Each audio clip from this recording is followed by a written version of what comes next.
All right, round two. Got me still more from the Father's Day batch. So last day of Father's Day week, I've decided. T-Bone Unbound Hazy IPA. 7.7%. That's gonna be interesting. Give it a bit of a tip up. It's a hazy, get it mixed up a bit. Ooh.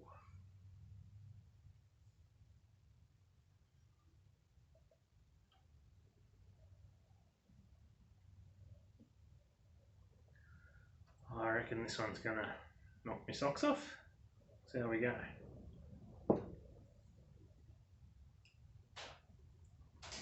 Is that in frame? Thanks for not answering, that's alright. I'll just assume so. Looking pretty hazy. Can't see through it. Nothing there. Doesn't smell too strong. It does smell a little bit fruity though, so alright.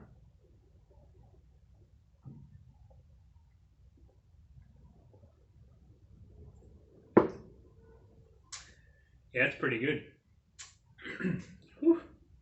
That is incredibly fruity. I'm not one for picking out the different fruits and stuff, but yeah, all I taste is like that. That tastes like a glass of fruit juice. It's pretty good. Pretty good. Not really much blurb on it or anything. Friday. Fuck yeah. It's all over. I got told the other night, in response to my first video on this style, that apparently I put on an Australian accent when I do it. I don't know about that. It's funny because I said this to them in the chat when they said this, I don't think I've ever really heard a strong Australian accent in real life. I think I've only ever heard it and seen it in the movies and stuff. I don't reckon it exists.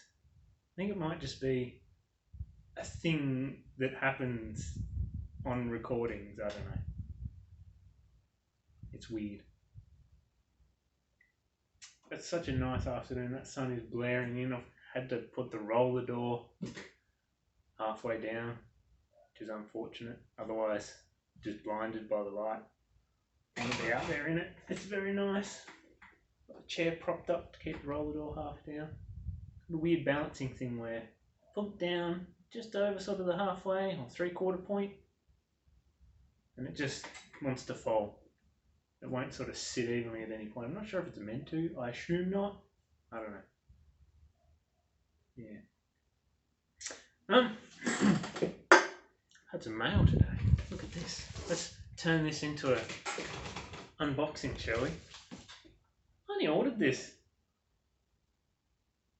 When did I think this was only 2 days ago. Alright, this come quick. Oh, where's my scissors? Here we go. Look at this. I could be a professional unboxer. Should send me shit. How about that? That's what I could do. Here we go. Yeah.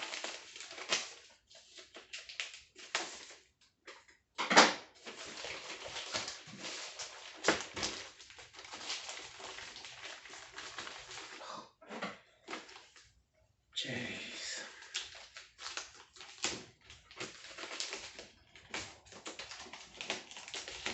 Any guesses?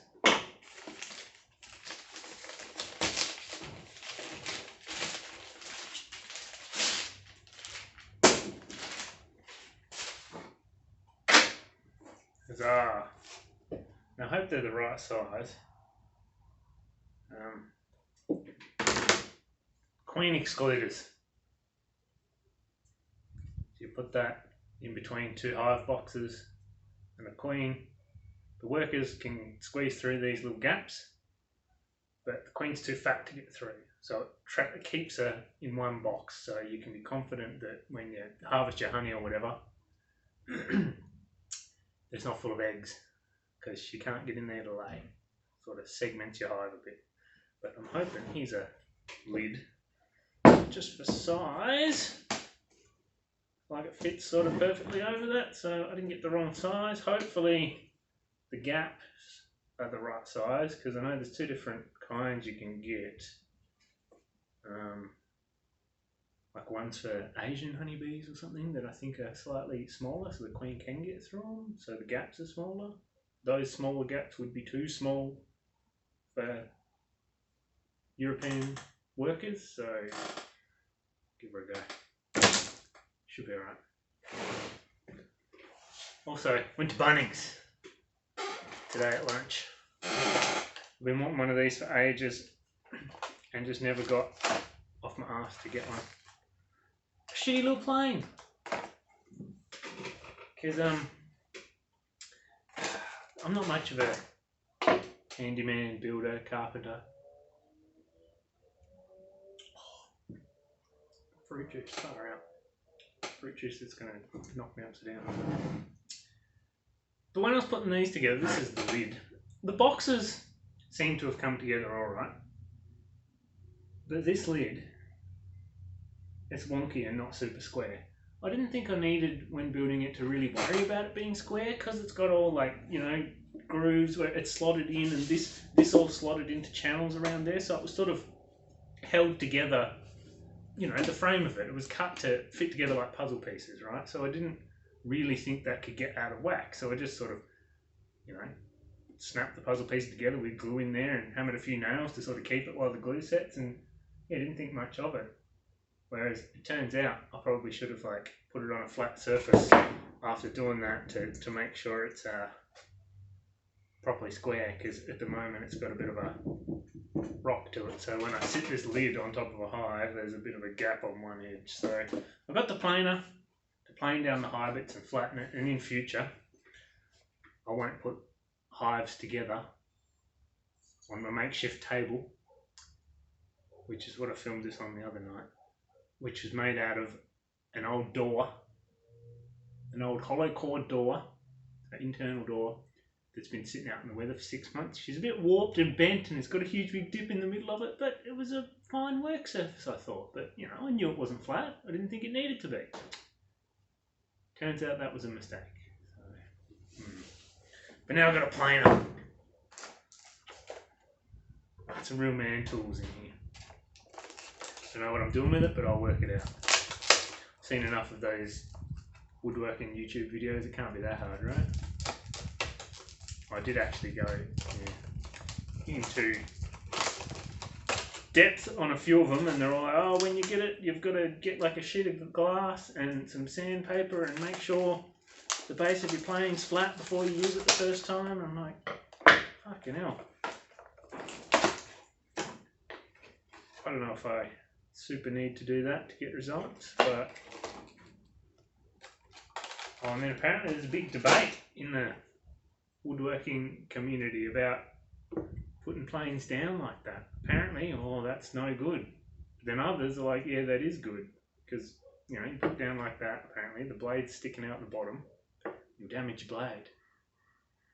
But then other people are like, the adjustments on these are so fine, the only other way to sit it down is on its side, which one of the ways of adjusting it is to take a hammer and sort of bang the side of it to adjust the angle of the blade.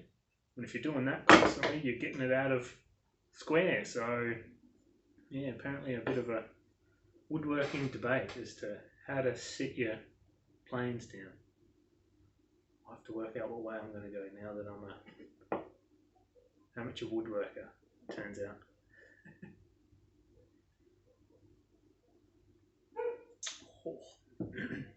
That is pretty good.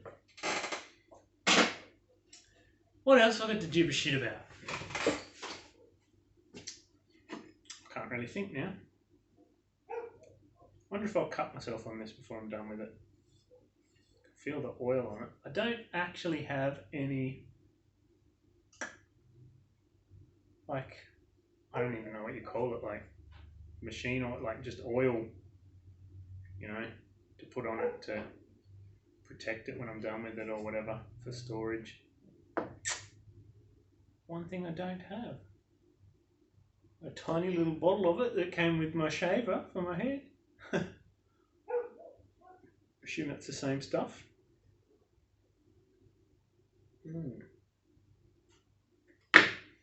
Anyway,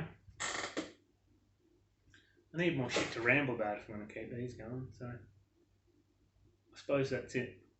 Pull my roller door up, get some sun back in here, turn the camera off, and try and fix this wobble. Look, it's even not flat on here. Oh my god. Anyway, yeah, that's it for part 2.